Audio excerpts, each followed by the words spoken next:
Una pequeña mendiga cuida de sus hermanos más pequeños en la calle, pasando hambre y frío. Cuando un millonario cruzó su camino, la vida ya no fue la misma y todo se transformó. La lluvia caía implacable sobre Ciudad Esperanza aquella noche de octubre. Mateo Suárez observaba las gotas golpear contra el ventanal de su lujosa residencia en Los Altos, el barrio más exclusivo de la ciudad. A sus 32 años, había conseguido todo lo que la sociedad consideraba éxito. Era director general de Meditech, una de las farmacéuticas más importantes de Argentina. Poseía una mansión envidiable, 3 automóviles de lujo y una cuenta bancaria que crecía más rápido de lo que podía gastar. Sin embargo, mientras contemplaba la tormenta con una copa de Malbec en la mano, Mateo sentía un vacío inexplicable. Su matrimonio con Valeria había terminado hace 2 años, sin hijos, y con la fría eficiencia con la que manejaba sus negocios. Sus padres habían fallecido, y su hermano vivía en Europa. Las relaciones que mantenía eran superficiales, basadas en intereses profesionales o encuentros ocasionales sin compromiso. El sonido del timbre lo sacó de sus pensamientos. Eran casi las 11 de la noche y no esperaba visitas. Probablemente sería Ramón, el guardia de seguridad del condominio, con algún mensaje. Dejó la copa sobre la mesa de centro y se dirigió a la puerta. Al abrirla, no encontró a Ramón, sino a una niña empapada, de unos 10 años, con el cabello negro pegado a la cara por la lluvia y unos ojos oscuros que lo miraban con una mezcla de desesperación y determinación. «Disculpe, señor», dijo la pequeña, temblando visiblemente. «¿Podría prestarme unas mantas? Mi hermanita está muy enferma y tenemos mucho frío». Mateo se quedó inmóvil, desconcertado por la presencia de esta niña sola en medio de la tormenta. «¿Dónde están tus padres?», preguntó, frunciendo el ceño. «Mi mamá está en el hospital, señor. Hace 3 semanas. Nos quedamos sin dinero y nos cortaron la luz», respondió la niña, manteniendo una dignidad sorprendente a pesar de su situación. «¿Y no hay ningún adulto cuidándolos?». Mateo no podía creer lo que escuchaba. La pequeña negó con la cabeza. «Solo estamos mi hermano Joaquín, mi hermanita Lucía y yo.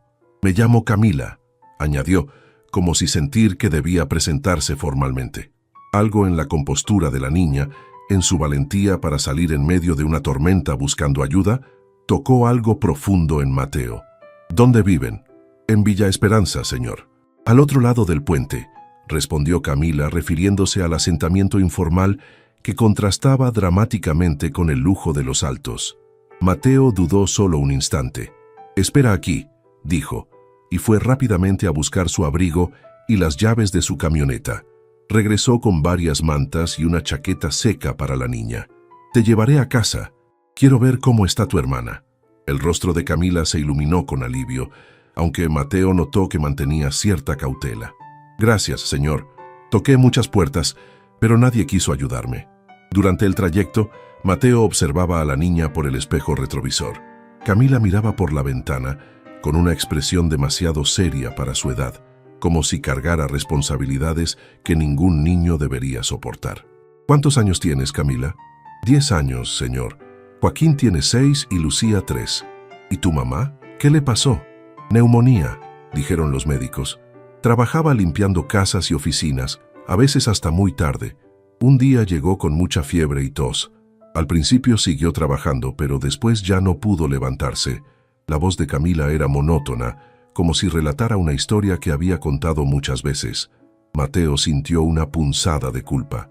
En su empresa, las mujeres de limpieza eran contratadas a través de una empresa tercerizada. Nunca se había preguntado sobre sus condiciones laborales o sus vidas. Cuando llegaron a Villa Esperanza, la lluvia había disminuido un poco, pero las calles sin pavimentar se habían convertido en ríos de lodo. Camila lo guió hasta una pequeña construcción precaria de chapa y madera.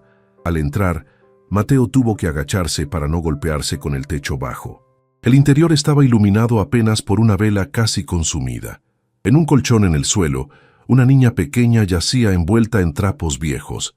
Su respiración era rápida y dificultosa, y su frente brillaba de sudor a pesar del frío. A su lado, un niño de unos 6 años la observaba con preocupación. «Joaquín, este señor nos va a ayudar», anunció Camila, acercándose a sus hermanos. Mateo se arrodilló junto a la pequeña Lucía y tocó su frente. Estaba ardiendo en fiebre. «¿Cuánto tiempo lleva así?», preguntó alarmado. 3 días, respondió Camila. Le di el último paracetamol ayer, pero la fiebre volvió. Mateo no necesitó pensar mucho. «Vamos a llevarla al hospital ahora mismo». «¿Al hospital público?», preguntó Camila con preocupación. «Ahí nos dijeron que esperáramos, que no era urgente». «No», respondió Mateo con firmeza. «A la Clínica San Martín». Los ojos de Camila se abrieron con sorpresa. La Clínica San Martín era el hospital privado más prestigioso de la ciudad, donde solo atendían a personas con seguros premium o con suficiente dinero para pagar los costosos tratamientos. «Pero señor, nosotros no podemos pagar eso», protestó débilmente. «No te preocupes por eso», dijo Mateo, envolviendo a Lucía en una de las mantas que había traído. La niña apenas reaccionó cuando la levantó en brazos, lo que aumentó su preocupación. «Vamos todos, no pueden quedarse aquí solos». En la camioneta, Camila sostuvo a su hermana, mientras Joaquín observaba todo con ojos asustados.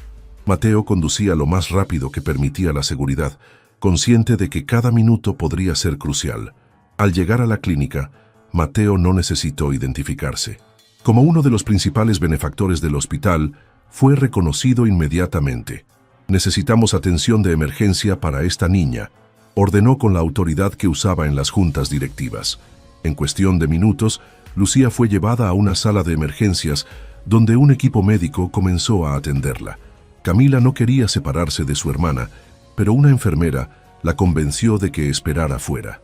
«Tu hermana está en buenas manos», le aseguró Mateo sentándose junto a los niños en la sala de espera. «El doctor Montero es el mejor pediatra de la ciudad». Camila asintió, pero Mateo notó que sus manos temblaban. La niña había mantenido la compostura durante toda la crisis, pero ahora que su hermana estaba siendo atendida, parecía a punto de derrumbarse.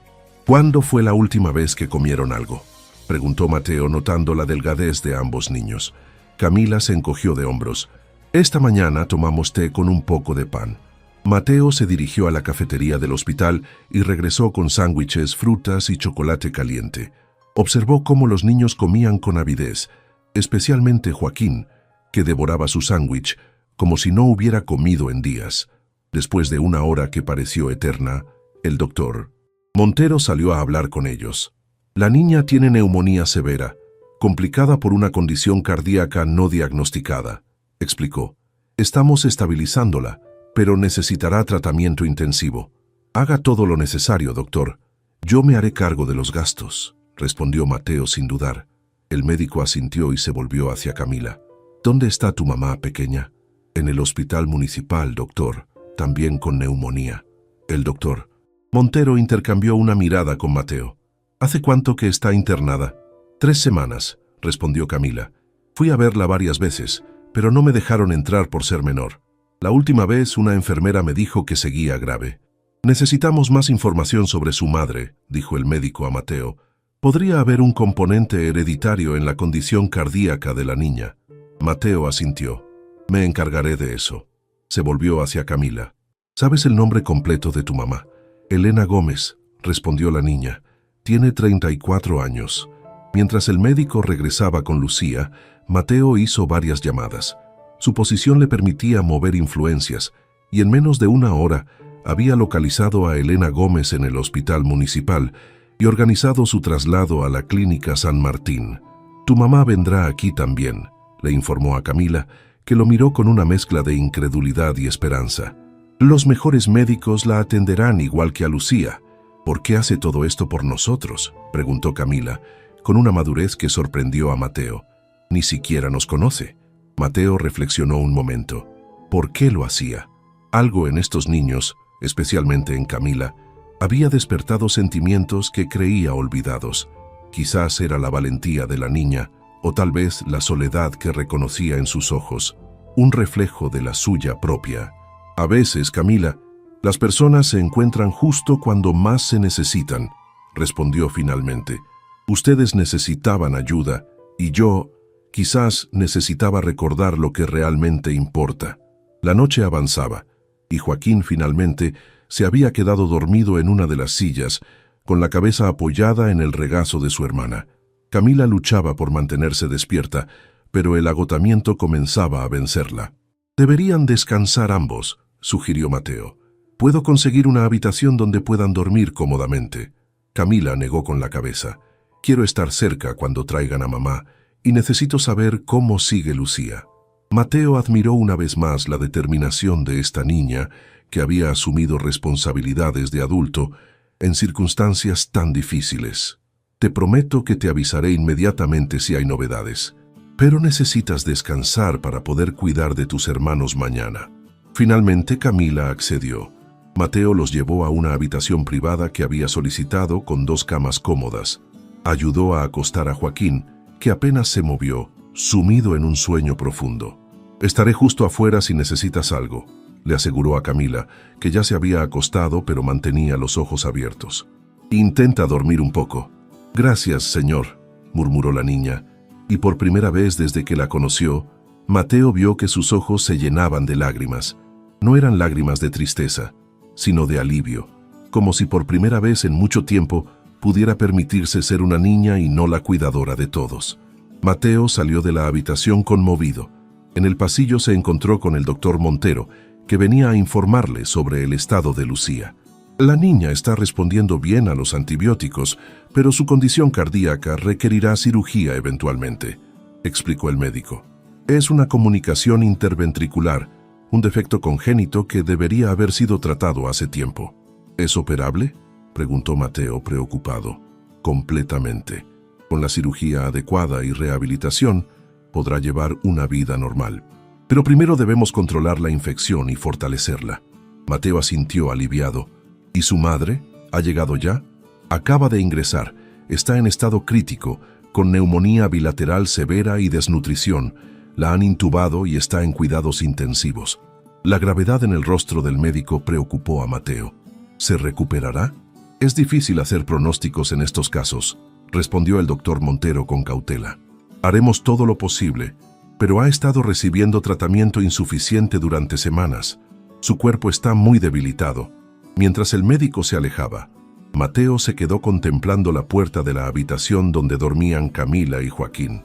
¿Qué pasaría con estos niños si su madre no sobrevivía? ¿Quién cuidaría de ellos? Por primera vez en años, Mateo Suárez sintió que tenía un propósito más allá de acumular riqueza y poder. Estos niños lo necesitaban, y de alguna manera él también los necesitaba a ellos.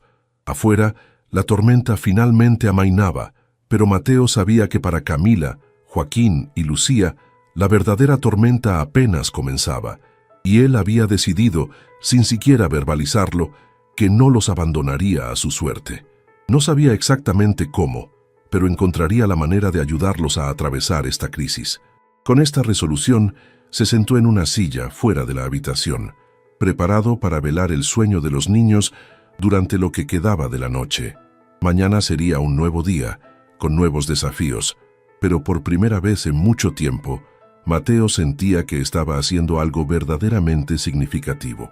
La mañana siguiente llegó con un cielo despejado que contrastaba con la tormenta de la noche anterior. Mateo despertó con un dolor en el cuello por haber dormido en la incómoda silla del hospital. Por un momento se sintió desorientado, hasta que los recuerdos de la noche anterior regresaron a su mente. La niña empapada en su puerta, la pequeña Lucía ardiendo en fiebre, el traslado de Elena Gómez. Se levantó y se asomó silenciosamente a la habitación.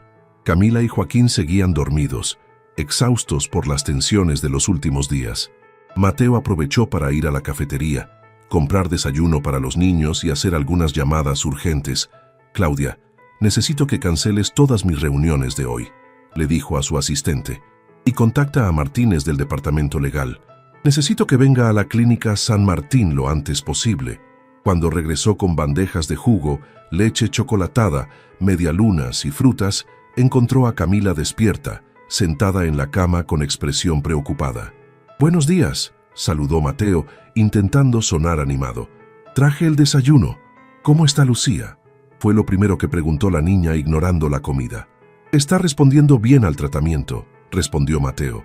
«Podemos ir a verla después de desayunar». «¿Y mi mamá? ¿Ya la trajeron?». Mateo dejó las bandejas sobre una mesa y se sentó en el borde de la cama.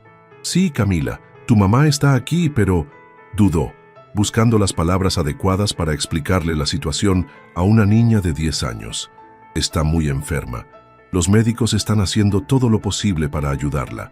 Camila asintió, como si ya esperara esa respuesta. ¿Puedo verla? Está en cuidados intensivos. Tiene un tubo que la ayuda a respirar, por lo que no puede hablar. Y por ahora, solo permiten visitas de adultos. Mateo vio la decepción en los ojos de la niña. Pero prometo mantenerte informada sobre todo lo que digan los médicos. Joaquín comenzó a despertar, frotándose los ojos con sus pequeños puños. Al ver a Mateo, pareció confundido por un momento, hasta que Camila le explicó quién era y por qué estaban allí. ¿Trajiste chocolate?, preguntó el niño, notando las bandejas de comida. Mateo sonrió, aliviado por la simplicidad de las preocupaciones infantiles. Sí, hay leche chocolatada y algunas medialunas con dulce de leche. Mientras los niños desayunaban, Mateo recibió un mensaje del doctor Montero solicitando hablar con él en privado. «Voy a conversar con el médico sobre Lucía y su mamá», les informó. «Regreso en un momento». En el pasillo el doctor Montero lo esperaba con expresión seria. «Señor Suárez, tenemos que hablar sobre la situación de estos niños. La trabajadora social del hospital ha sido informada y necesitamos determinar quién se hará cargo de ellos mientras su madre está internada». «¿Cuál es el pronóstico de la señora Gómez?», preguntó Mateo, yendo directamente al punto que más le preocupaba. «No es alentador», admitió el médico. «La infección pulmonar es severa y sus órganos están comprometidos por la desnutrición prolongada. Estamos haciendo todo lo posible, pero debemos ser realistas». Mateo sintió un nudo en el estómago. «¿Y Lucía? Ella está respondiendo mejor de lo esperado. Es sorprendente su resistencia, considerando su condición cardíaca y el tiempo que estuvo sin tratamiento adecuado. ¿Qué pasará con los niños ahora? Normalmente serían enviados a un hogar temporal mientras se localiza a algún familiar que pueda hacerse cargo. La trabajadora social ya está investigando si tienen parientes». Mateo había temido esa respuesta. La idea de que los 3 hermanos fueran separados y enviados a un sistema de acogida que conocía por sus deficiencias le resultaba inaceptable. «Quiero hacerme cargo de ellos», dijo con una determinación que sorprendió incluso a él mismo. «Temporalmente, mientras su madre se recupera». El doctor Montero lo miró con asombro. «Señor Suárez, aprecio su generosidad, pero no es tan simple. Hay procedimientos legales, evaluaciones. Por eso pedí que viniera mi abogado», interrumpió Mateo. «Sé que hay procesos que seguir, pero estos niños necesitan estabilidad ahora mismo. Tienen una hermana hospitalizada y una madre en estado crítico. Lo último que necesitan es ser enviados con extraños».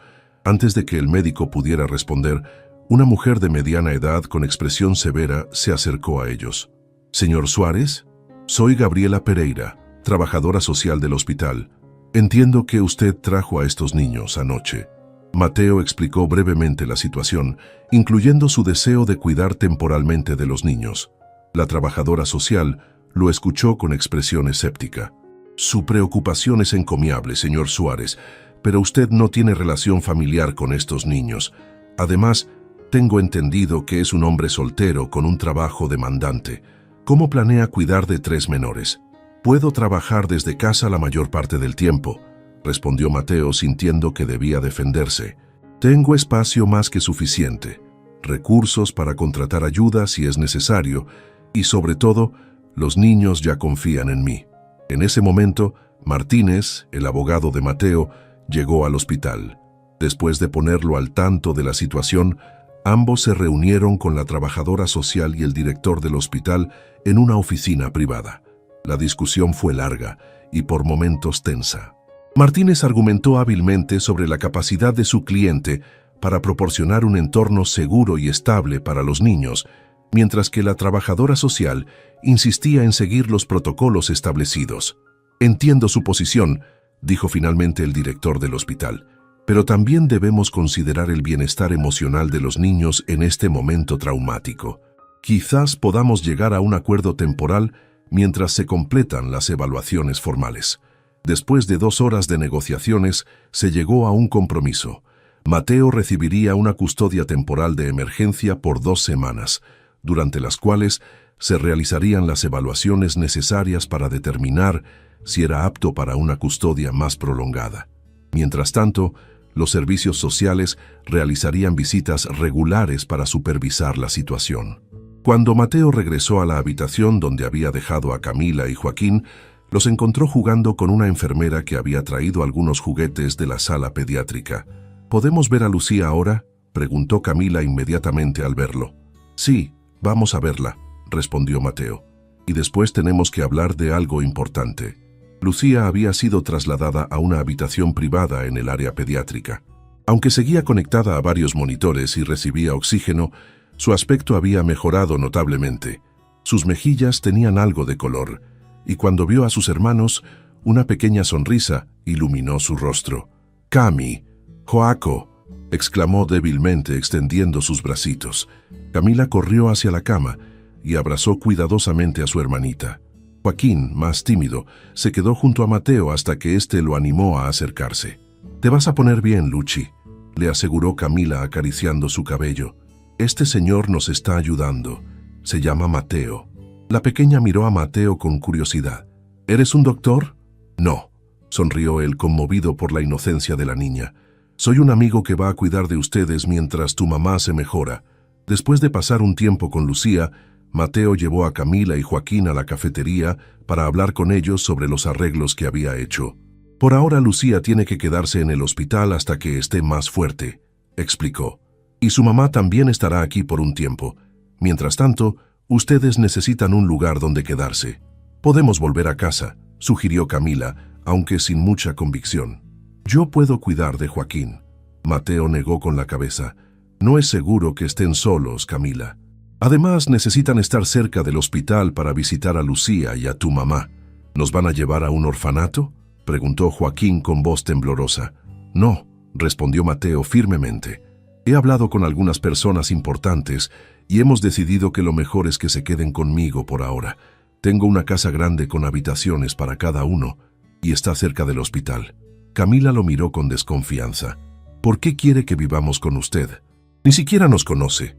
Era una pregunta válida, y Mateo apreciaba la cautela de la niña. «Porque me preocupo por ustedes, Camila. Porque quiero asegurarme de que estén bien mientras su mamá se recupera. Y porque creo que es lo correcto. ¿Y si mamá no...?» Camila no terminó la pregunta, pero Mateo entendió lo que quería decir. «Tu mamá está recibiendo el mejor tratamiento posible», respondió, evitando hacer promesas que no podía cumplir. «Pero pase lo que pase, no los dejaré solos. Es una promesa».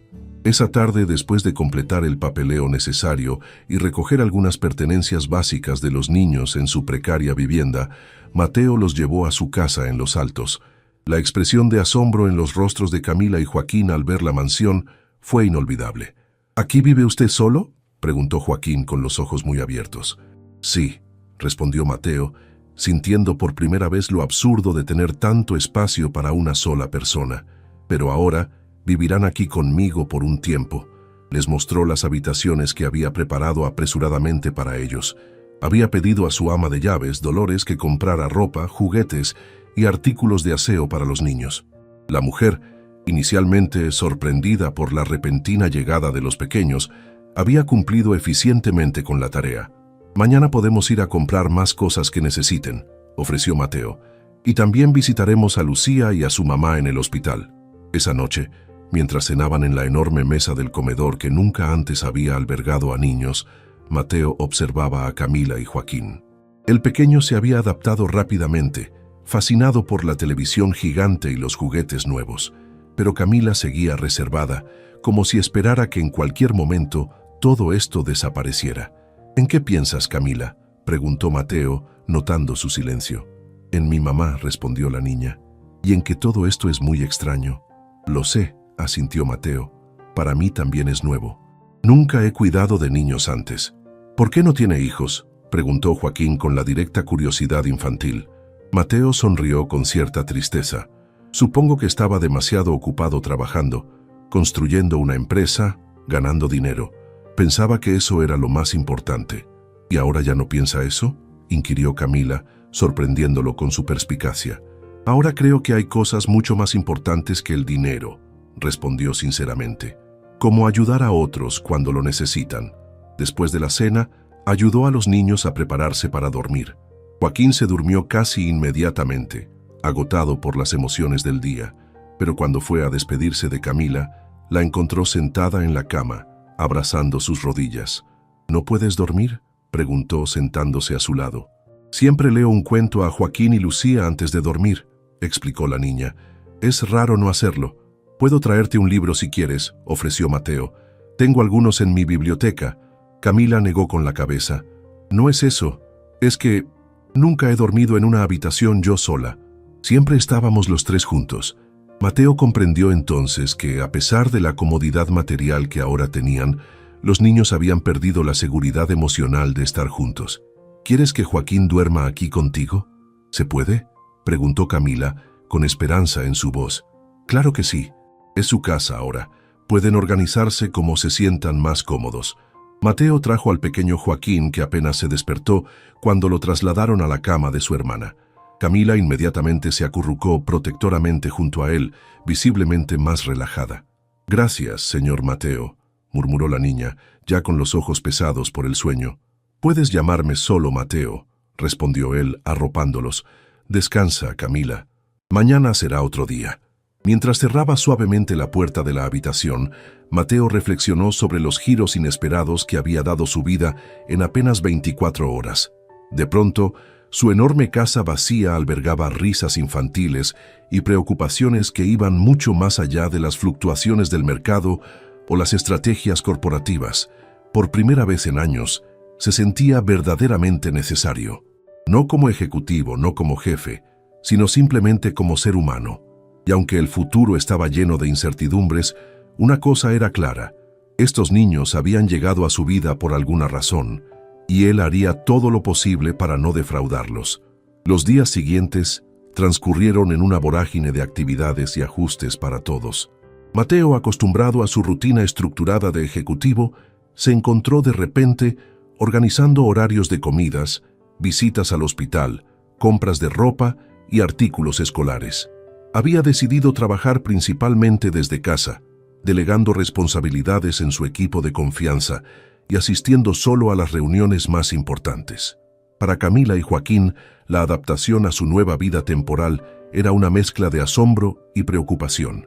El lujo que los rodeaba contrastaba dramáticamente con la precariedad en la que habían vivido, y mientras Joaquín se entregaba con entusiasmo infantil a los nuevos juguetes y comodidades, Camila mantenía una reserva cautelosa, como si temiera encariñarse con algo que pronto perdería. Una semana después de aquella noche lluviosa, Lucía fue dada de alta del hospital. Su recuperación había sido notable, aunque aún necesitaba medicación regular y chequeos frecuentes por su condición cardíaca. El día que la trajeron a casa fue especial para todos. «Luchi», exclamó Joaquín cuando Mateo entró con la pequeña en brazos. «Mira mi cuarto. Tengo un tren que hace chuchu de verdad». Lucía, todavía pálida pero con una sonrisa radiante, extendió sus bracitos hacia sus hermanos. Camila la abrazó con cuidado, como si fuera de cristal. «Te preparamos una sorpresa», dijo la niña mayor, tomando la mano de su hermanita para llevarla a la habitación que habían decorado para ella. Mateo lo siguió, conmovido por el entusiasmo de los niños. La habitación, originalmente una fría habitación de huéspedes, había sido transformada en un espacio mágico para una niña de 3 años. Paredes color lavanda, una cama con dosel que Camila había insistido en llamar cama de princesa, y estantes con libros y juguetes adecuados para su edad. «¿Es para mí?», preguntó Lucía, con los ojos muy abiertos. «Todo tuyo, pequeña», confirmó Mateo, disfrutando de la expresión maravillada de la niña. Esa noche, durante la cena, Mateo notó que Camila estaba particularmente silenciosa. Cuando Joaquín y Lucía fueron a ver dibujos animados en la sala, aprovechó para hablar con ella. «¿Está todo bien, Camila? Pareces preocupada». La niña dudó antes de responder. «¿Cómo está mi mamá? Los médicos nunca me dicen la verdad porque soy chica, pero sé que está muy mal». Mateo suspiró. Había visitado a Elena Gómez esa mañana y su condición seguía siendo crítica. Los médicos habían comenzado a hablar de prepararse para lo peor, aunque mantenían tratamientos agresivos. «Tu mamá está luchando con todas sus fuerzas», respondió, optando por la honestidad sin ser brutalmente directo. «Los médicos están haciendo todo lo posible, pero su enfermedad es muy grave. ¿Se va a morir? La pregunta directa de Camila lo tomó por sorpresa. No lo sé, Camila, admitió. Espero que no. Pero quiero que sepas que pase lo que pase, ustedes no estarán solos. La niña asintió procesando la información con una madurez que seguía sorprendiendo a Mateo. Si ella no puede volver, ¿qué pasará con nosotros? ¿Nos separarán? La pregunta reveló el verdadero temor de Camila, la posibilidad de ser separada de sus hermanos. Mateo se acercó y se arrodilló frente a ella para mirarla a los ojos. Te prometo que haré todo lo que esté en mi poder para mantenerlos juntos, dijo con firmeza. No sé exactamente cómo será el futuro, pero esa es una promesa que puedo hacerte. Camila lo miró fijamente, como evaluando la sinceridad de sus palabras. Finalmente, en un gesto que tomó a Mateo completamente por sorpresa, la niña lo abrazó brevemente antes de correr a reunirse con sus hermanos. El siguiente gran desafío fue la escolarización de los niños. Camila había faltado a clases durante meses para cuidar de sus hermanos, y Joaquín nunca había sido matriculado formalmente. Mateo utilizó sus contactos para conseguir plazas en una escuela privada cercana a su casa, arreglando tutorías adicionales para ayudarlos a ponerse al día. El primer día de clases fue especialmente tenso. Joaquín estaba emocionado con su uniforme nuevo y su mochila llena de útiles, pero Camila parecía aterrorizada. ¿Y si se burlan de mí porque no sé las cosas que ellos saben?, preguntó mientras Mateo conducía hacia la escuela. Eres una niña inteligente, Camila. Aprenderás rápido, la tranquilizó. Además, la directora sabe tu situación y tus profesores te ayudarán. ¿Y si le pasa algo a Lucía mientras estamos en la escuela? Dolores cuidará bien de ella y yo estaré trabajando desde casa. Si surge cualquier problema, iré a buscarlos inmediatamente. Al llegar a la escuela, Mateo acompañó a los niños hasta sus respectivas aulas. Joaquín se integró rápidamente, fascinado por el colorido salón de primer grado y los otros niños. Camila, en cambio, se quedó junto a la puerta de su clase, visiblemente incómoda entre compañeros que la miraban con curiosidad. Estaré aquí mismo a la hora de la salida, le prometió Mateo. Y recuerda, puedes llamarme si necesitas algo. Mientras regresaba a casa, Mateo reflexionó sobre lo rápido que estos niños se habían convertido en el centro de su vida. Sus preocupaciones, sus necesidades, sus miedos. Todo ello ocupaba ahora un espacio en su mente que antes estaba reservado exclusivamente para estrategias de negocios y cifras de ganancias. En casa, encontró a Lucía jugando tranquilamente bajo la supervisión de Dolores, quien había desarrollado un cariño especial por la pequeña. «Es un ángel, señor», comentó el ama de llaves, «tan dulce y agradecida por todo. Esos niños han pasado por mucho». Mateo asintió pensativo. Demasiado para su corta edad. Esa tarde, después de recoger a Camila y Joaquín de la escuela, los llevó al hospital para visitar a su madre. Elena Gómez seguía en cuidados intensivos, pero los médicos habían accedido a permitir una breve visita de los niños, considerando la gravedad de su estado. «Recuerden», les explicó Mateo antes de entrar, «su mamá tiene muchos tubos y máquinas que la ayudan a respirar. No puede hablar, pero puede escucharlos». Camila asintió solemnemente, tomando la mano de Joaquín. Lucía, demasiado pequeña para comprender completamente, se aferraba a Mateo. La imagen de Elena en la cama de hospital, conectada a ventiladores y monitores, era impactante incluso para Mateo. Para los niños, ver a su madre en ese estado debía ser aterrador. Sin embargo, Camila se acercó con determinación, seguida por Joaquín. «Hola, mamá», dijo la niña tomando suavemente la mano de Elena. «Estamos bien. Un señor muy bueno nos está cuidando. Y Lucía ya está mejor». Joaquín, con lágrimas silenciosas rodando por sus mejillas, solo pudo decir, «Te extraño, mami», antes de esconder su rostro en el brazo de su hermana. Mateo se acercó con Lucía, quien miró a su madre con curiosidad. «Mami duerme», comentó la pequeña. «Sí, cielo. Está descansando para ponerse mejor», respondió Mateo, aunque no estaba seguro de si sus palabras eran una mentira piadosa o una esperanza genuina. Después de la visita, llevó a los niños a tomar helado, intentando levantar sus ánimos. Mientras los observaba disfrutar del postre, su teléfono sonó. Era Martínez, su abogado. «Mateo, tenemos un problema». dijo sin preámbulos. La trabajadora social ha presentado un informe cuestionando tu idoneidad como guardián temporal.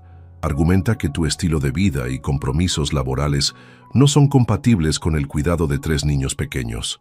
Mateo sintió que el suelo se abría bajo sus pies. ¿Qué significa eso exactamente? Quieren una audiencia con el juez de familia para reconsiderar la custodia.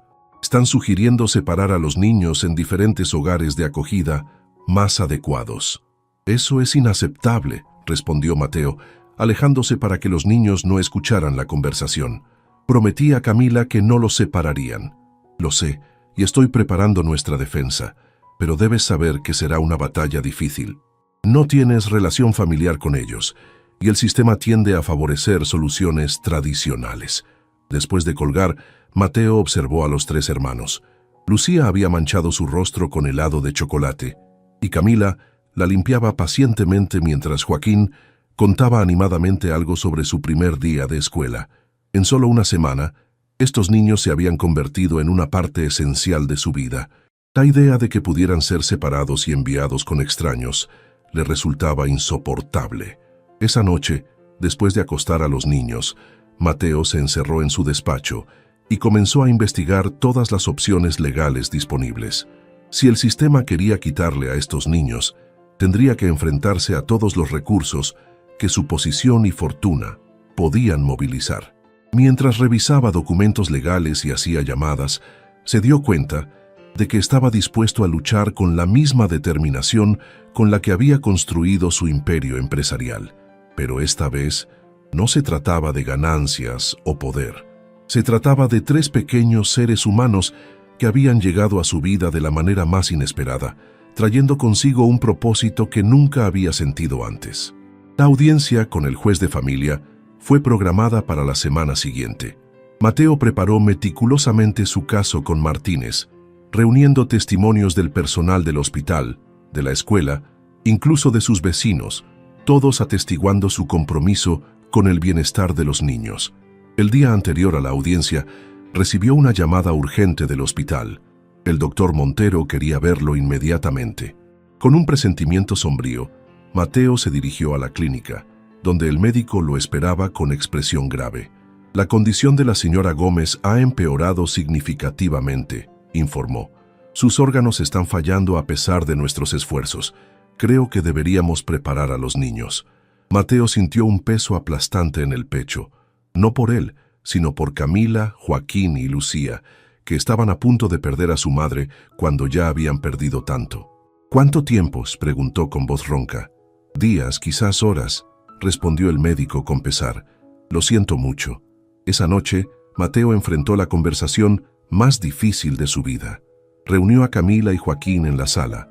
Lucía ya estaba dormida, y con toda la gentileza posible, les explicó que su madre estaba muy enferma y que los médicos creían que pronto iría al cielo. Joaquín rompió a llorar inmediatamente, pero Camila permaneció en silencio, con la mirada fija en algún punto distante. Su falta de reacción preocupó a Mateo más que cualquier llanto. ¿Podemos verla mañana?, preguntó finalmente la niña, con voz controlada. Por supuesto, respondió Mateo. Iremos temprano. Esa noche, mientras la casa dormía, Mateo escuchó suaves sollozos provenientes de la habitación de Camila. Silenciosamente, abrió la puerta y la encontró sentada en la cama, abrazando sus rodillas, llorando en silencio para no despertar a sus hermanos, que dormían junto a ella. Sin decir nada, Mateo se sentó a su lado y puso un brazo alrededor de sus hombros. Para su sorpresa, Camila no se apartó. En lugar de eso, se apoyó contra él y dejó que sus lágrimas fluyeran libremente por primera vez. «No es justo», murmuró entre sollozos. «Ella trabajaba tan duro por nosotros».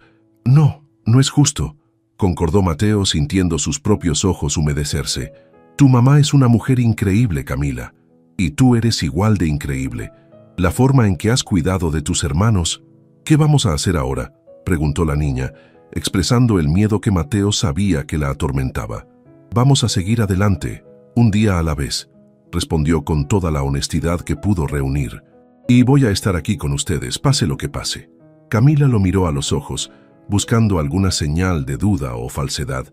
Al no encontrarla, Asintió levemente antes de secarse las lágrimas. «Gracias por no mentirnos», dijo finalmente. «Todos siempre nos mienten porque somos chicos». La madurez y dignidad de esta niña de 10 años seguía asombrando a Mateo. En ese momento, hizo una promesa silenciosa. Haría todo lo humanamente posible para proteger a estos niños, para darles la estabilidad y el amor que merecían, para honrar la lucha de su madre. La mañana siguiente, trajo consigo un cielo gris que parecía reflejar el estado de ánimo en la casa. Mateo llevó a los 3 niños al hospital, donde Elena Gómez había sido trasladada a una habitación privada para que pudiera pasar sus últimos momentos. La mañana siguiente trajo consigo un cielo gris que parecía reflejar el estado de ánimo en la casa. Mateo llevó a los 3 niños al hospital, donde Elena Gómez había sido trasladada a una habitación privada para que pudiera pasar sus últimos momentos con sus hijos en un ambiente más tranquilo. Camila entró primero, con una compostura que partía el corazón. Tomó la mano de su madre y comenzó a hablarle suavemente, contándole sobre la escuela, sobre cómo Lucía estaba mejorando, sobre las cosas nuevas que habían aprendido. Joaquín, después de un momento de duda, se unió a su hermana, mostrando a su madre un dibujo que había hecho para ella. Mateo se mantuvo en un discreto segundo plano, sosteniendo a Lucía, quien no comprendía completamente lo que estaba sucediendo, pero percibía la gravedad del momento. La pequeña se limitó a darle un beso a su madre y a decirle, «Te quiero, mami», antes de volver a los brazos de Mateo. Mientras observaba a los niños despedirse de su madre, Mateo sintió una mezcla de dolor por su pérdida inminente y una determinación renovada. Estos niños necesitarían toda la estabilidad y amor que pudiera ofrecerles en los días venideros. Esa tarde, mientras los niños descansaban en casa bajo el cuidado de Dolores, Mateo asistió a una reunión de emergencia con su abogado para preparar la audiencia del día siguiente.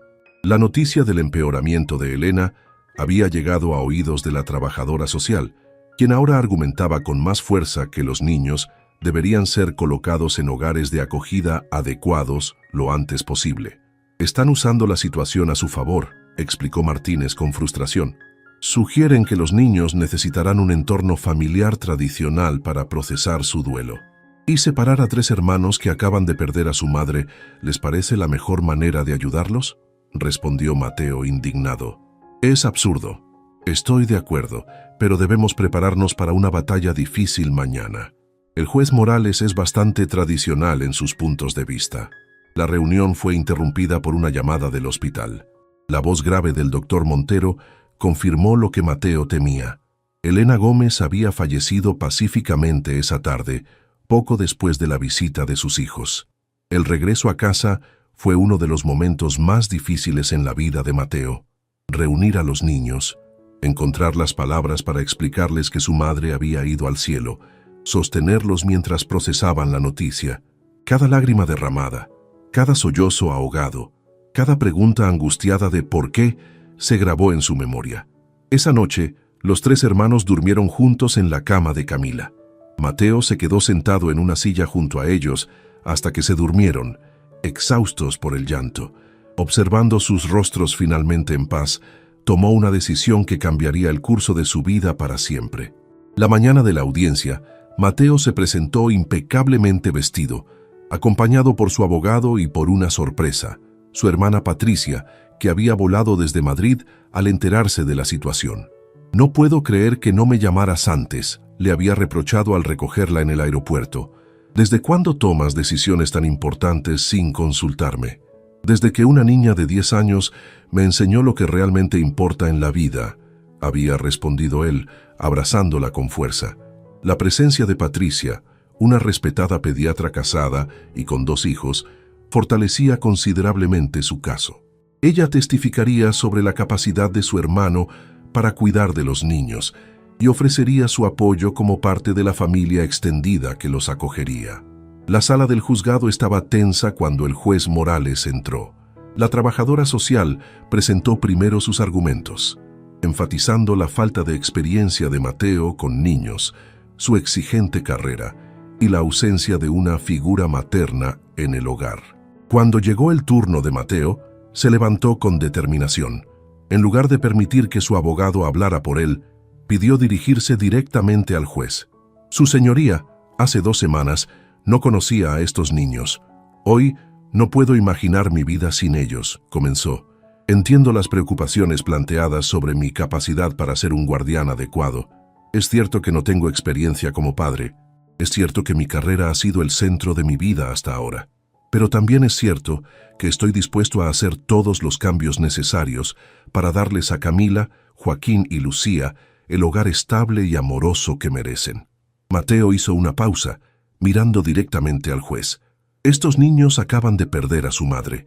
Han pasado por más sufrimiento del que cualquier niño debería experimentar. Lo último que necesitan ahora es ser separados de los únicos que les quedan, sus hermanos. Les prometí que los mantendría juntos y estoy aquí para cumplir esa promesa. Luego, Mateo reveló su plan. Había iniciado los trámites para reducir su jornada laboral, delegando responsabilidades en su equipo directivo. Había contratado a una psicóloga infantil especializada en duelo para ayudar a los niños a procesar su pérdida. Había inscrito a Lucía en un programa de rehabilitación cardíaca pediátrica de primer nivel y, lo más importante, había comenzado el proceso para convertirse en tutor legal permanente de los 3 hermanos, con la posibilidad de adopción en el futuro. Patricia testificó a continuación, respaldando la capacidad de su hermano y comprometiéndose a estar presente regularmente en la vida de los niños. El doctor Montero también declaró a favor de Mateo, describiendo su dedicación durante la enfermedad de Elena y Lucía. Pero el testimonio más impactante vino de una fuente inesperada. La directora de la escuela donde estudiaban Camila y Joaquín pidió hablar, describiendo cómo Mateo se había involucrado completamente en su educación, asistiendo a reuniones, ayudándoles con las tareas y asegurándose de que recibieran el apoyo necesario para adaptarse. En mis 20 años como educadora, concluyó, rara vez he visto a un padre biológico tan comprometido como el señor Suárez lo ha estado con estos niños en apenas 2 semanas. Después de escuchar todos los testimonios, el juez Morales se retiró a deliberar. Los minutos de espera parecieron eternos para Mateo, quien no podía dejar de pensar en la promesa hecha a Camila. Cuando el juez regresó, su expresión era seria pero no severa. Este tribunal ha considerado cuidadosamente todos los argumentos presentados. La situación de estos niños es extraordinaria y requiere medidas extraordinarias. Mateo contuvo la respiración mientras el juez continuaba. Si bien reconozco las preocupaciones planteadas por los servicios sociales, también debo considerar el bienestar emocional de 3 menores que acaban de sufrir una pérdida traumática. Separar a estos hermanos en este momento sería añadir un trauma adicional innecesario. El juez miró directamente a Mateo. Señor Suárez, este tribunal le concede la custodia temporal de Camila, Joaquín y Lucía Gómez por un periodo de 6 meses, durante el cual se realizarán evaluaciones regulares. Si al término de este periodo se determina que el arreglo es beneficioso para los niños, se considerará su solicitud de tutela permanente. La sensación de alivio que inundó a Mateo fue indescriptible. Había ganado tiempo para demostrar que podía ser lo que estos niños necesitaban, tiempo para construir una familia verdadera. Esa tarde, cuando regresó a casa con Patricia, los niños los esperaban ansiosamente con Dolores. Aunque todavía estaban de luto por su madre, Mateo podía ver la preocupación en sus ojos sobre su propio futuro. «Tengo noticias importantes», anunció reuniéndolos en la sala. «El juez ha decidido que pueden quedarse conmigo». «¿Para siempre?», preguntó Joaquín con una mezcla de esperanza y miedo. «Por ahora, por 6 meses seguro», explicó Mateo con honestidad. «Y después, si todo va bien, podría ser permanente. Si ustedes quieren, claro». Camila, que había permanecido callada, finalmente habló. «¿Y si no funciona? ¿Si es demasiado para usted?». Mateo se arrodilló frente a ella, mirándola a los ojos. «Camila, esto no es una prueba que podamos aprobar o reprobar. Es un camino que vamos a recorrer juntos. Habrá días difíciles, seguramente cometeré errores porque nunca he sido padre antes. Pero te prometo que nunca me rendiré con ustedes». La niña lo estudió por un momento, con esa mirada penetrante que parecía ver directamente a su alma. Finalmente, asintió levemente. «Nosotros tampoco nos rendiremos contigo», dijo, usando por primera vez el tú en lugar del formal usted. Ese pequeño cambio, esa mínima señal de confianza, significó más para Mateo que cualquier contrato millonario que hubiera firmado en su vida. Los meses siguientes fueron un periodo de profunda transformación para todos. El duelo por Elena se manifestaba de maneras diferentes en cada uno de los niños. Joaquín tenía pesadillas frecuentes y buscaba constantemente la seguridad de abrazos y confirmaciones de que no sería abandonado. Lucía, demasiado pequeña para comprender completamente la permanencia de la muerte, preguntaba regularmente cuándo volvería su mamá, cada vez aceptando con más resignación la gentil explicación de que mamá estaba en el cielo y no podía regresar. Camila, sin embargo, canalizó su dolor en una determinación casi feroz de cuidar de sus hermanos y adaptarse a su nueva vida. Se esforzaba intensamente en la escuela, ayudaba en casa y rara vez hablaba de sus propios sentimientos. La psicóloga infantil, doctora Rojas, había advertido a Mateo sobre este comportamiento. Está reprimiendo su dolor para mantenerse fuerte, explicó durante una de sus sesiones privadas. Es un mecanismo de supervivencia que desarrolló durante los meses que tuvo que hacerse cargo de todo. Necesitamos ayudarla a entender que ahora puede permitirse ser una niña, que no tiene que ser la adulta de la familia. Siguiendo el consejo de la terapeuta, Mateo buscaba momentos para conectar individualmente con cada niño. Con Joaquín era fácil. El pequeño disfrutaba de los juegos, las historias, los paseos al parque. Con Lucía, las sesiones de rehabilitación cardíaca se habían convertido en un tiempo especial que compartían, donde Mateo la animaba en cada pequeño progreso. Pero con Camila, la conexión era más compleja. La niña mantenía cierta distancia emocional, como si temiera invertir demasiado en esta nueva relación. Fue Patricia quien sugirió una idea durante una de sus visitas semanales. ¿Has notado cómo observa los libros en tu biblioteca?, comentó. Siempre está mirándolos cuando cree que nadie la ve. Creo que le encanta leer, pero quizás no se atreve a pedirte que le prestes los libros. Esa noche, después de acostar a los más pequeños, Mateo encontró a Camila en el pasillo, mirando efectivamente hacia la puerta cerrada de la biblioteca. ¿Te gustaría entrar?, ofreció, sorprendiéndola. Hay muchos libros que podrían interesarte. La niña asintió tímidamente, y Mateo abrió la puerta de la habitación que había sido su refugio personal durante años. Las paredes estaban cubiertas de estanterías del suelo al techo, llenas de libros de todos los géneros y épocas. «Puedes tomar cualquier libro que quieras», dijo Mateo. «Esta biblioteca también es tuya ahora».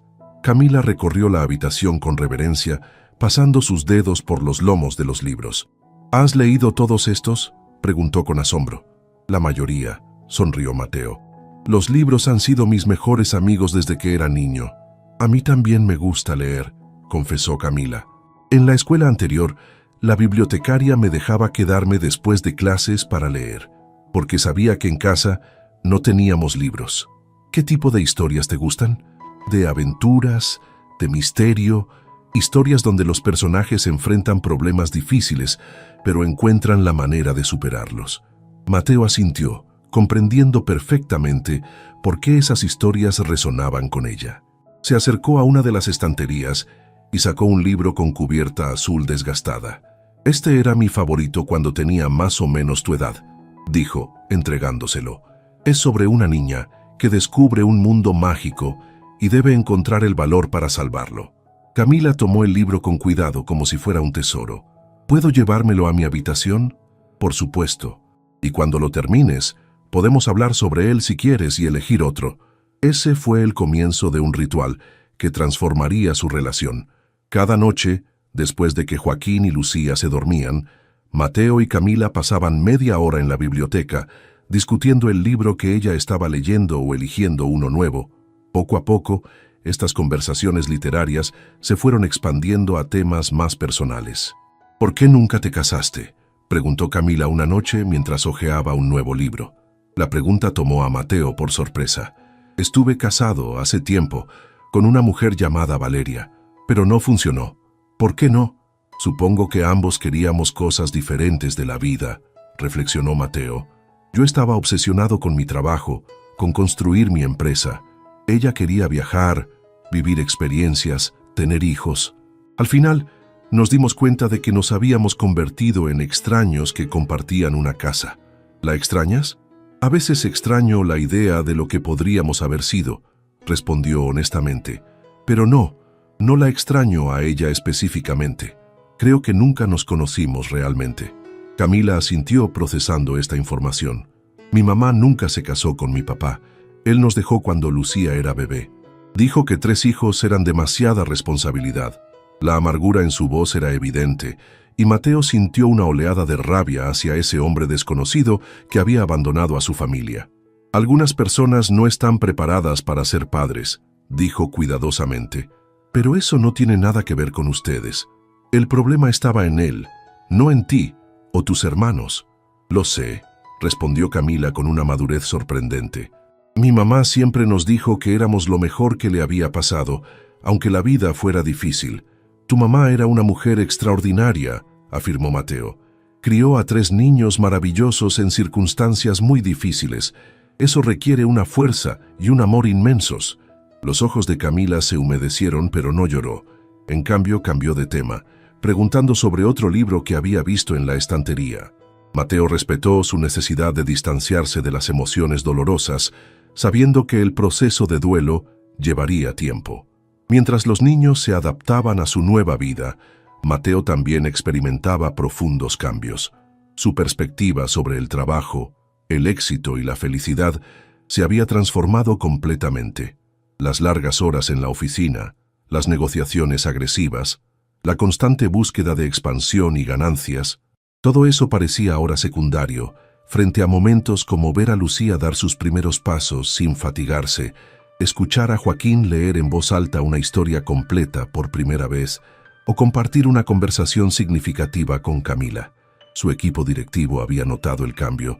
Durante una reunión particularmente tensa sobre una posible adquisición, Mateo sorprendió a todos al rechazar un acuerdo que meses antes habría perseguido agresivamente. No vamos a presionar a esa empresa familiar hasta quebrarla solo para adquirir su patente, declaró firmemente. Buscaremos un acuerdo justo que beneficie a ambas partes o nos retiraremos. Pero podríamos aumentar nuestro valor de mercado en un 15% si adquirimos esa tecnología, protestó uno de los directores. ¿A costa de destruir una empresa que da trabajo a 50 familias? Respondió Mateo. No todo se trata de números en una planilla. Hay personas reales detrás de cada decisión que tomamos. Su cambio de filosofía empresarial desconcertó a algunos, pero inspiró a otros. Sorprendentemente, la nueva aproximación más ética y centrada en las personas no perjudicó los resultados financieros. Por el contrario, atrajo a socios e inversores que compartían valores similares. En casa, la dinámica familiar se iba consolidando gradualmente. Dolores, inicialmente contratada como ama de llaves, se había convertido en una figura casi abuela para los niños. Patricia y su familia visitaban regularmente, ofreciendo a los pequeños la experiencia de primos y una familia extendida que nunca habían tenido. Las visitas de seguimiento de los servicios sociales, que al principio habían sido tensas y escrutadoras, se volvieron cada vez más positivas. La trabajadora social, inicialmente escéptica, tuvo que reconocer que los niños estaban prosperando en su nuevo entorno. Nunca pensé que diría esto, admitió durante su 5ª visita. Pero usted ha creado un hogar verdadero para estos niños, señor Suárez. Es evidente cuánto han progresado en estos meses. A medida que se acercaba el final del periodo de prueba de 6 meses, Mateo comenzó a preparar su solicitud formal para la tutela permanente.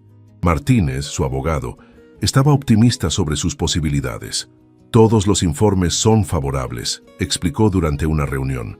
La escuela, los médicos, la terapeuta, incluso los servicios sociales, todos confirman que los niños están bien adaptados y felices.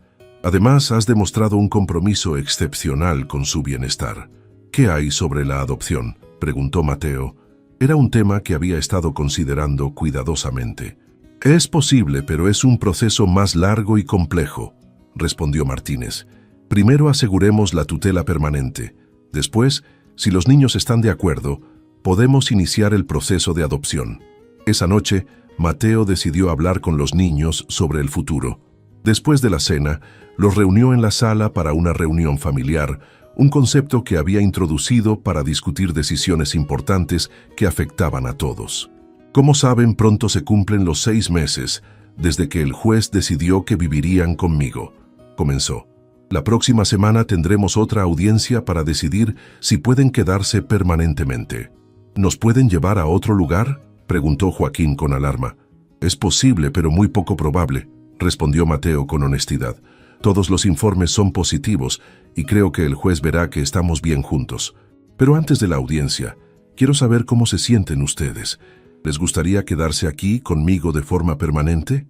Sí, exclamó Lucía inmediatamente, lanzándose a sus brazos. Quiero quedarme con tío Mateo. Joaquín asintió vigorosamente. Me gusta vivir aquí. Mi escuela es genial y Dolores hace las mejores empanadas del mundo. Mateo sonrió ante el entusiasmo de los pequeños, pero su mirada se dirigió a Camila, quien permanecía pensativa. ¿Y tú, Camila? ¿Qué piensas? La niña lo miró directamente. Si nos quedamos permanentemente, significa que serás como nuestro papá. La pregunta iba al corazón del asunto, y Mateo respondió con cuidado. Legalmente sería su tutor, responsable de cuidarlos y protegerlos hasta que sean adultos, pero en la práctica sí, sería como un padre para ustedes, aunque nunca pretendería reemplazar a su madre o borrar su memoria. Camila asintió, procesando esta información. ¿Y si algún día te cansas de nosotros, o si conoces a alguien y quieres formar tu propia familia? Camila, dijo Mateo con firmeza, ustedes ya son mi familia. No existe cansarse de la familia, y si algún día conozco a alguien especial, esa persona tendría que aceptar que venimos en paquete, los 4 juntos. La niña mantuvo su mirada fija en él, como evaluando la sinceridad de sus palabras. Finalmente, una pequeña sonrisa apareció en sus labios.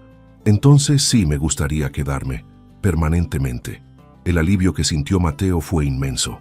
Había temido que Camila, con su cautela natural y su miedo al abandono, pudiera resistirse a la idea de un arreglo permanente.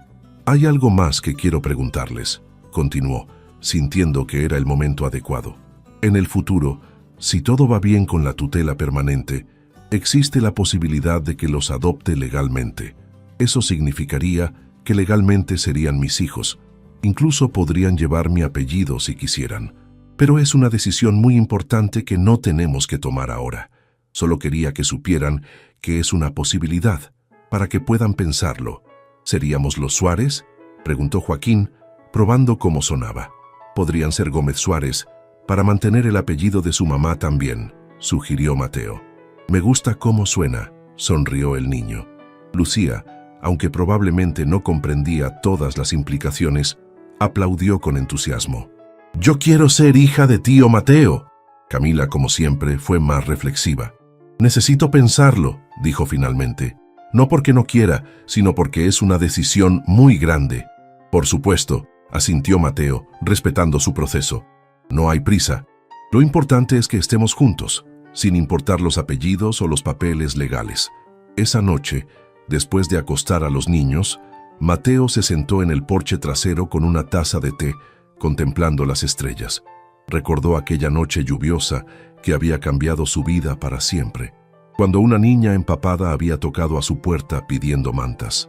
¿Quién hubiera imaginado entonces que ese simple acto de bondad lo llevaría a encontrar el propósito y la familia que nunca supo que necesitaba? El día de la audiencia llegó con un cielo despejado y brillante. Mateo había comprado ropa nueva para los niños y todos se habían vestido con especial cuidado. Patricia y su esposo los acompañarían como parte del sistema de apoyo familiar que habían construido. En el juzgado el ambiente era mucho menos tenso que en la audiencia anterior. El juez Morales revisó los informes, escuchó los testimonios de los profesionales involucrados y finalmente se dirigió directamente a los niños. Camila, Joaquín, Lucía, dijo con voz amable, ¿son felices viviendo con el señor Suárez? Los 3 asintieron, aunque fue Camila quien habló por todos. Sí, señor juez, es un buen cuidador. Nos ayuda con la escuela, nos lleva a los médicos y nos lee cuentos antes de dormir. Y lo más importante, nos mantiene juntos, como prometió. El juez sonrió ante la respuesta articulada de la niña. ¿Y tú, Mateo Suárez? ¿Estás preparado para asumir la responsabilidad permanente de estos 3 niños, con todo lo que eso implica? Mateo miró a los 3 pequeños antes de responder. Su señoría, estos niños me han enseñado más sobre el amor, la resiliencia y el verdadero significado de la familia en 6 meses que todo lo que aprendí en mis 32 años anteriores. No puedo imaginar mi vida sin ellos. Estoy completamente comprometido con su bienestar y felicidad, hoy y siempre. El juez asintió satisfecho con la respuesta. Basándome en los informes presentados y en lo que he visto hoy, este tribunal otorga a Mateo Suárez la tutela legal permanente de Camila, Joaquín y Lucía Gómez. Además, se aprueba su solicitud para iniciar el proceso de adopción, que podrá completarse en el plazo de 1 año si todas las partes siguen de acuerdo. La sala estalló en aplausos discretos de Patricia y su familia. Mateo, abrumado por la emoción, abrazó a los 3 niños que respondieron con igual entusiasmo.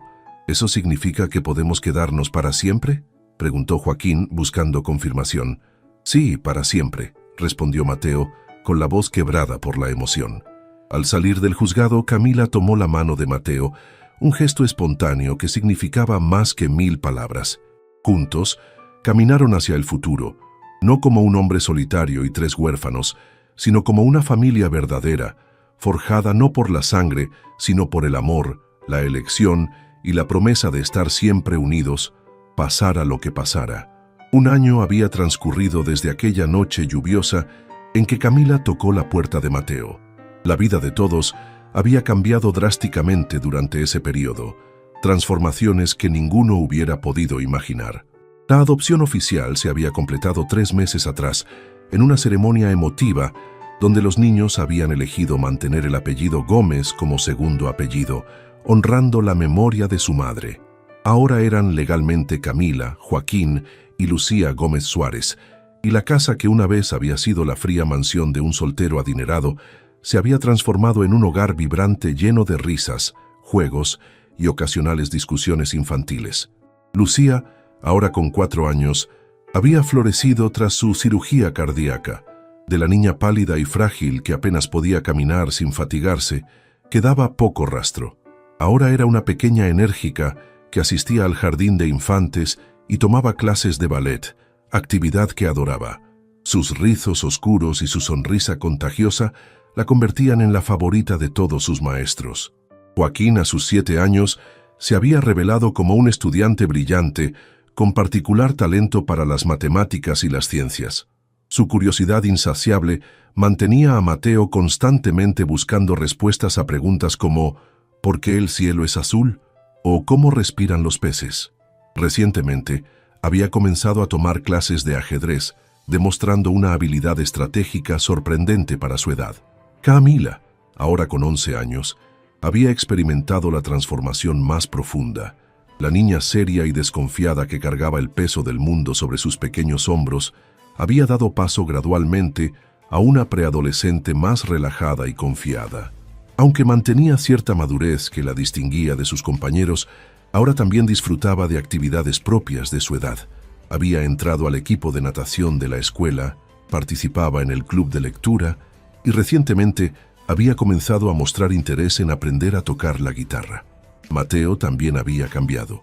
Su empresa seguía prosperando, pero bajo una nueva filosofía que priorizaba la responsabilidad social y el bienestar de los empleados. Había implementado políticas de horarios flexibles para padres y madres, un centro de cuidado infantil en las oficinas principales y un programa de becas para hijos de empleados.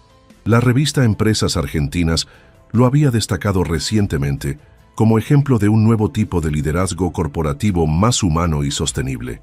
Pero el cambio más significativo, siga Claude 3.7 Sonnet, capítulo 5, El regreso del pasado, continuación. Pero el cambio más significativo en Mateo era personal. El hombre que una vez había medido su valor por el tamaño de su cuenta bancaria y sus logros profesionales, ahora encontraba su mayor satisfacción en momentos cotidianos. Ayudar a Joaquín con su proyecto de ciencias, aplaudir en la primera presentación de ballet de Lucía o discutir un libro con Camila. Las arrugas de preocupación que antes marcaban su frente habían sido reemplazadas por líneas de expresión alrededor de sus ojos, resultado de sonreír más en el último año que en toda su vida adulta anterior. La mañana de un sábado particularmente soleado, Mateo preparaba el desayuno mientras los niños dormían. Habían desarrollado una tradición de desayunos especiales los fines de semana: pancakes con forma de animales, huevos revueltos con queso y chocolate caliente con canela. Mientras batía la masa para los pancakes, sonó el timbre. Era inusual recibir visitas tan temprano. Mateo se limpió las manos y fue a abrir, esperando encontrar quizás a Patricia, quien a veces aparecía los sábados con sus hijos para pasar el día. Pero no era Patricia quien esperaba en el umbral. Era un hombre de unos 35 años, delgado, con el cabello oscuro y rasgos que resultaban vagamente familiares. Vestía jeans gastados y una camisa arrugada, y parecía nervioso. «¿Mateo Suárez?», preguntó el desconocido. «Sí, soy yo», respondió Mateo intrigado. «¿En qué puedo ayudarlo?». El hombre tomó aire, como reuniendo valor. «Mi nombre es Daniel Gómez. Soy...». Era el esposo de Elena Gómez, el padre de Camila, Joaquín y Lucía. Mateo sintió como si le hubieran arrojado un balde de agua helada. Daniel Gómez, el hombre que había abandonado a Elena con 3 niños pequeños, que nunca había enviado dinero, que ni siquiera había aparecido cuando ella enfermó. El hombre que, según Camila, había dicho que 3 hijos eran demasiada responsabilidad. «¿Qué quiere?», preguntó Mateo, su voz repentinamente fría. Daniel pareció encogerse ante la hostilidad apenas velada. «Solo quiero ver a mis hijos. Me enteré de lo de Elena hace poco. Estuve trabajando en Chile, sin comunicación». «¿Sin comunicación durante años?», interrumpió Mateo, incrédulo. «Elena murió hace más de un año». «Lo sé y no tengo excusa», admitió Daniel bajando la mirada. «Fui un cobarde. Me asusté con la responsabilidad, con la pobreza, pero he cambiado. Estoy sobrio desde hace 8 meses. Tengo un trabajo estable como mecánico y necesito ver a mis hijos». Mateo se debatía entre la rabia y la cautela. Por un lado, este hombre había causado un daño incalculable a Elena y los niños con su abandono. Por otro, legalmente era el padre biológico, y aunque la adopción estaba completa, los niños tenían derecho a conocer su historia. «Los niños están durmiendo», dijo finalmente, «y no voy a despertarlos para esto. Además, necesito verificar su identidad y sus intenciones antes de permitirle cualquier contacto con ellos». Daniel asintió, como si esperara esta respuesta. «Lo entiendo. Aquí está mi identificación, y este es mi número de teléfono. Estoy quedándome en un hotel cerca del centro. Puede investigarme todo lo que quiera». Mateo tomó la tarjeta que le ofrecía, estudiando la identificación. «Le llamaré», dijo secamente, «pero debe entender algo. Esos niños han pasado por mucho. Finalmente tienen estabilidad y seguridad. No permitiré que nadie, ni siquiera su padre biológico, aparezca para perturbar eso». «No quiero perturbarlos», respondió Daniel con voz quebrada. «Solo quiero conocerlos, pedirles perdón, hacer lo correcto aunque sea tarde». Antes de que Mateo pudiera responder, escuchó una voz detrás de él que hizo que se le helara la sangre. «¿Papá?».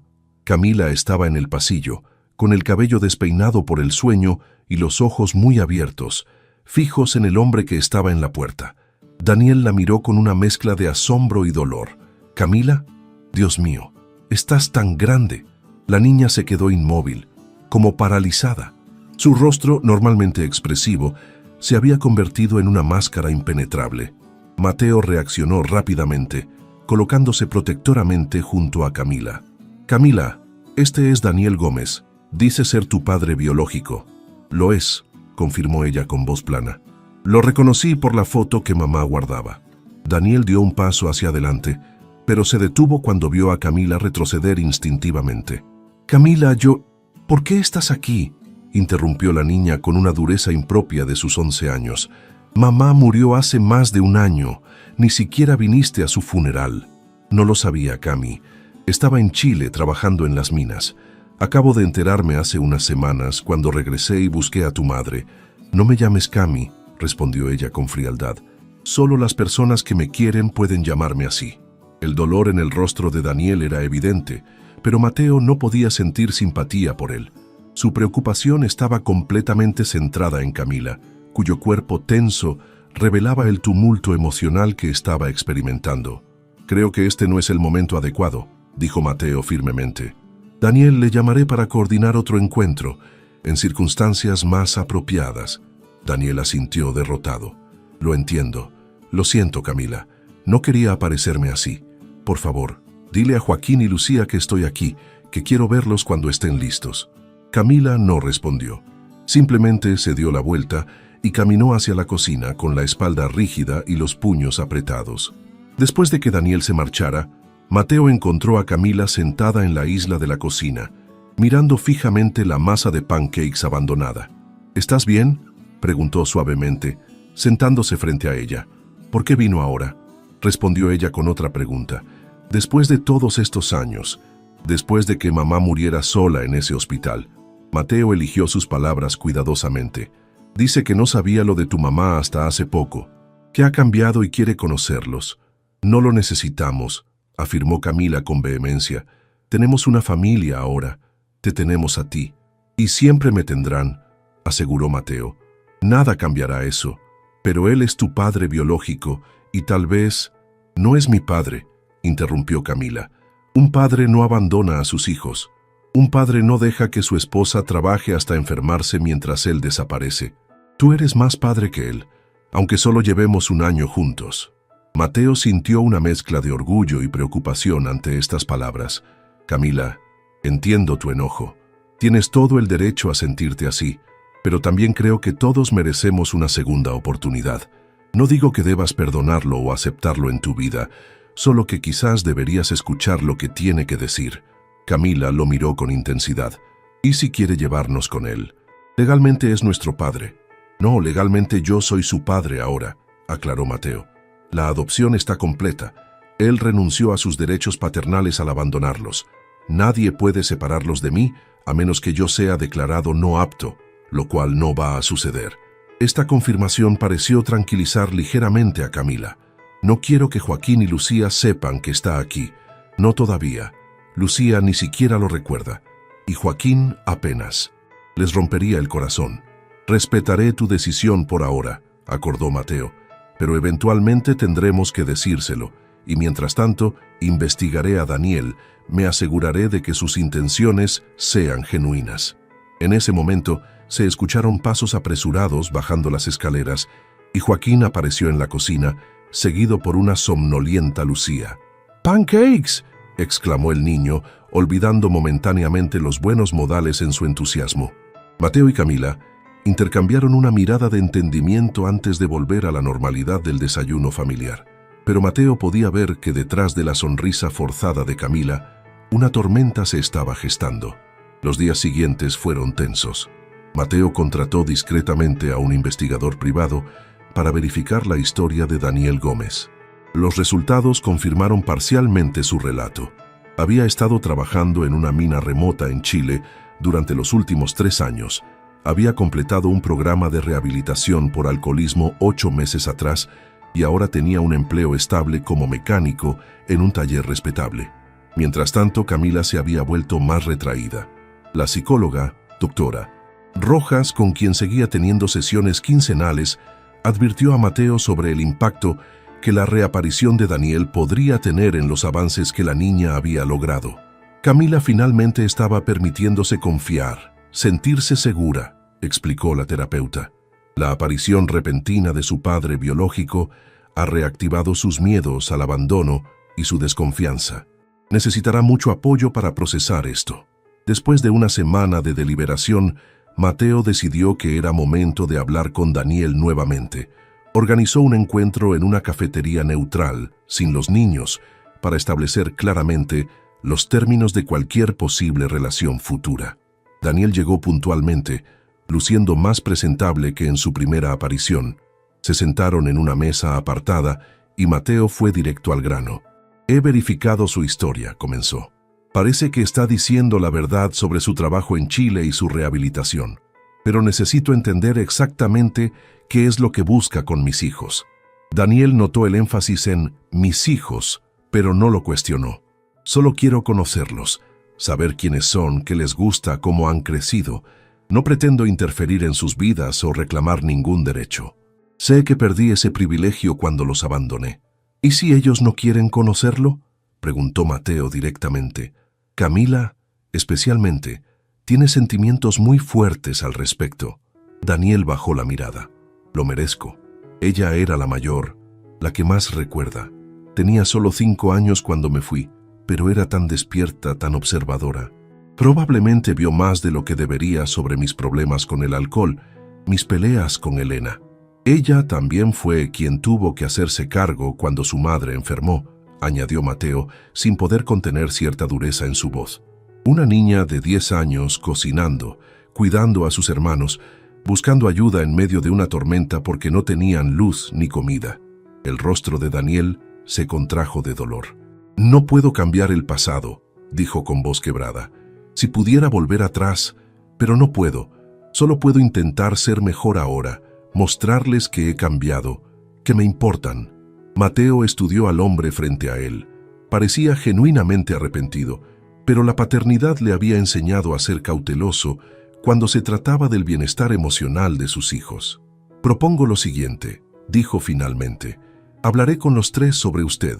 Si están dispuestos, organizaré un encuentro supervisado, en un lugar neutral como un parque. Yo estaré presente todo el tiempo. Si alguno de ellos se siente incómodo o quiere irse, nos iremos inmediatamente. Y después de ese primer encuentro, evaluaremos cómo proceder. Daniel asintió agradecido por esta oportunidad. Es más de lo que merezco. Gracias. No lo hago por usted, aclaró Mateo. Lo hago por ellos, porque creo que necesitan cerrar este capítulo de sus vidas, sea reconciliándose con usted o despidiéndose definitivamente. Esa noche, después de la cena, Mateo reunió a los 3 niños en la sala para una conversación familiar. Con la mayor delicadeza posible, explicó que su padre biológico había regresado y quería conocerlos. Joaquín reaccionó con curiosidad mezclada con confusión. A sus 7 años, apenas recordaba a Daniel, solo fragmentos borrosos de un hombre alto que a veces lo hacía reír y otras veces gritaba. Lucía, demasiado pequeña para tener recuerdos propios, simplemente preguntó, «Pero tú seguirás siendo nuestro papá, ¿verdad?» «Siempre», aseguró Mateo abrazándola. «Nada cambiará eso». Camila, como era de esperar, fue la más afectada. «No quiero verlo», declaró firmemente. «No necesito a alguien que nos abandonó cuando más lo necesitábamos». Mateo respetó su posición, pero también le recordó suavemente. «Está bien si no quieres verlo ahora, o nunca, pero tus hermanos tienen derecho a tomar su propia decisión». Esta observación hizo reflexionar a Camila. Siempre había sido protectora con sus hermanos, poniendo sus necesidades por encima de las propias. Después de un largo silencio, asintió reluctantemente. «Iré con ellos», decidió. «No porque quiera verlos, sino porque necesito estar ahí para protegerlos si él vuelve a lastimarnos». Mateo sintió un nudo en la garganta ante la valentía y el instinto protector de esta niña extraordinaria. «Estoy muy orgulloso de ti, Camila. Y recuerda, yo también estaré allí. Nadie va a lastimarlos». El encuentro se programó para el domingo siguiente en el Parque Centenario, un espacio abierto donde los niños se sentirían cómodos y libres. Mateo preparó cuidadosamente a los 3, explicándoles que podían irse en cualquier momento si se sentían incómodos y que no estaban obligados a nada. La mañana del encuentro, Camila estaba inusualmente silenciosa mientras se preparaba. Mateo la encontró en su habitación, sentada en la cama, mirando una vieja fotografía. «¿Es tu mamá?», preguntó suavemente, sentándose a su lado. Camila asintió. «¿Y él?», añadió, señalando a un hombre joven que sonreía junto a Elena, con un bebé en brazos que debía ser la propia Camila.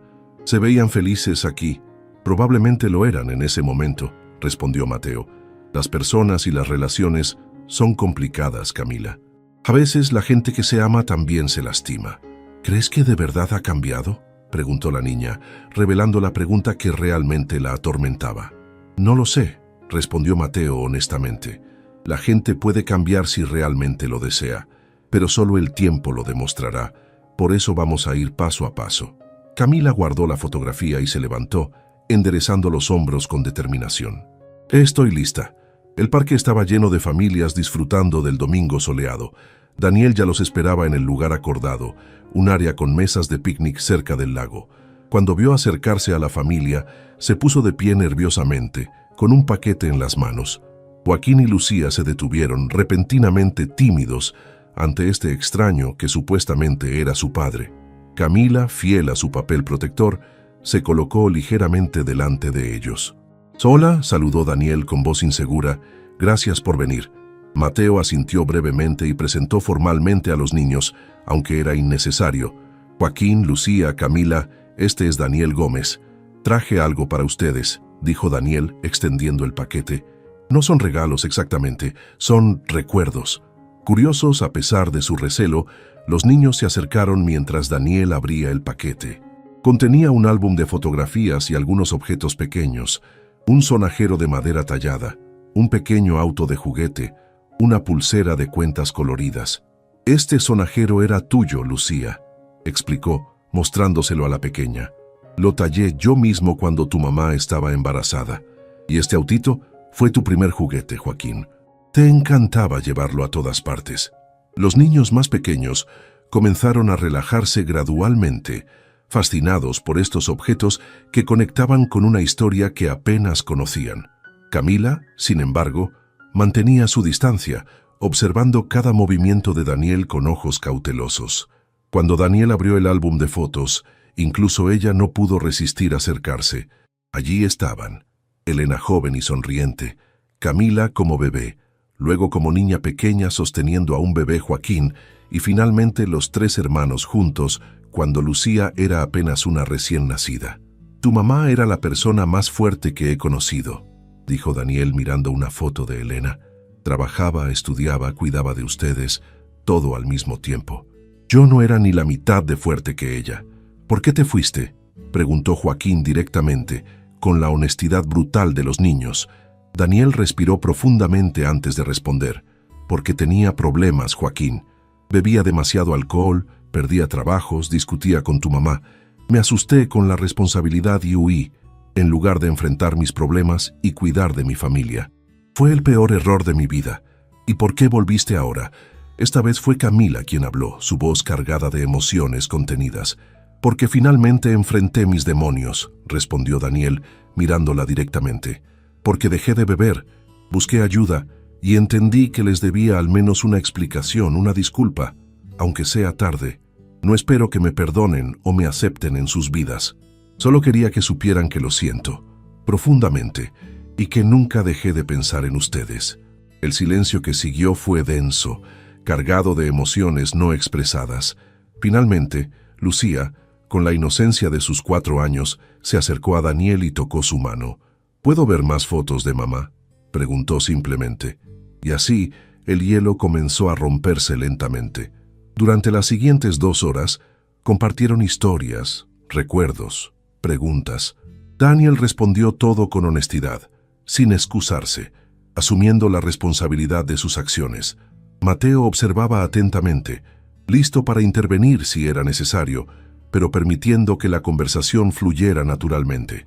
Camila fue la última en bajar la guardia, pero eventualmente comenzó a hacer preguntas sobre su madre, sobre cómo se habían conocido, sobre los primeros años que ella apenas recordaba. Cuando llegó el momento de despedirse, Daniel no intentó abrazarlos ni forzar ninguna muestra de afecto. Simplemente les agradeció por darle esta oportunidad y expresó su esperanza de poder verlos nuevamente, si ellos lo deseaban. De regreso a casa, Mateo observó cuidadosamente las reacciones de los niños. Joaquín y Lucía parecían procesarlo como una aventura interesante, sin demasiada carga emocional. Camila, sin embargo, estaba inusualmente silenciosa. Esa noche, después de acostar a los pequeños, Mateo encontró a Camila en la biblioteca, sentada en el rincón de lectura que habían creado juntos, con las rodillas recogidas contra el pecho. «¿Quieres hablar sobre hoy?», preguntó suavemente, sentándose a su lado. Camila permaneció en silencio por un momento antes de responder. «No sé cómo sentirme. Una parte de mí quiere odiarlo por lo que hizo. Otra parte quiere conocerlo», sugirió Mateo cuando ella no continuó. «Tal vez», admitió reluctantemente.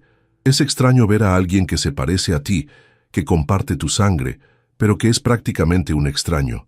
No hay una forma correcta o incorrecta de sentirse, Camila, aseguró Mateo. Y no tienes que decidir todo ahora. Pueden ir conociéndose gradualmente, a tu ritmo. ¿No te molesta?, preguntó ella, mirándolo directamente. Que queramos conocerlo, después de todo lo que has hecho por nosotros. Mateo sonrió con ternura. Camila, el amor no es un recurso limitado que deba racionarse. Pueden quererlo a él y quererme a mí. Pueden tener un padre biológico y un padre adoptivo. Mi amor por ustedes no depende de que me quieran exclusivamente. La niña pareció reflexionar profundamente sobre estas palabras. Creo que me gustaría verlo otra vez, dijo finalmente. Pero siempre contigo presente. Por supuesto, asintió Mateo. Iremos a su ritmo y estaré con ustedes en cada paso del camino. Esa noche, mientras Mateo se preparaba para dormir, reflexionó sobre los giros inesperados que la vida continuaba presentándole. Un año atrás, jamás habría imaginado que tendría 3 hijos, y ciertamente no habría anticipado que estaría ayudándolos a reconectar con el padre que los había abandonado. Pero si algo había aprendido en este viaje de paternidad, era que el amor verdadero significaba poner las necesidades de sus hijos por encima de sus propios miedos o inseguridades. Y si conocer a Daniel y entender su historia les ayudaba a sanar viejas heridas, entonces él haría todo lo posible para facilitar ese proceso, sin importar lo complicado que fuera. Con esa resolución en mente se durmió, preparado para enfrentar cualquier desafío que el futuro pudiera traer, porque ahora tenía algo que antes le faltaba, un propósito más grande que él mismo, una familia que amaba incondicionalmente, y la certeza de que, pasara lo que pasara, ya no estaba solo en el mundo.